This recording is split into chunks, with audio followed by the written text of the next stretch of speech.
Миналия петък магистрала Хемус стана на 51 години. Така де не стана.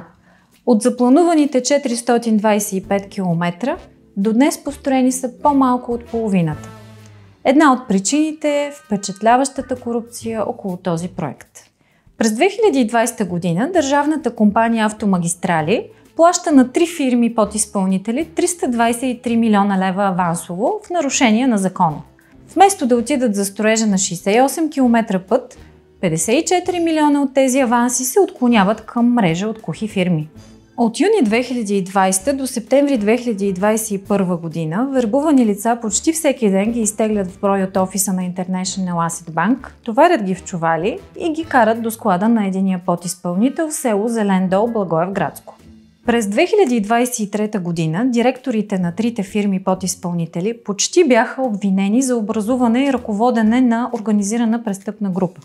Малко преди да внесе обвинителния акт, прокурорът обаче беше отстранен от разследването на случая, а обвинението така и не влезе в съда. Къде са изчезналите 54 милиона и до ден днешен е неизвестно. Към този момент обвиненията на Савев са свалени, а тези на Велев и Поп Иванова значително смекчени. Така че днес Поп Иванова има всички основания да каже: свърших перфектна работа и това ще остане за едните поколения.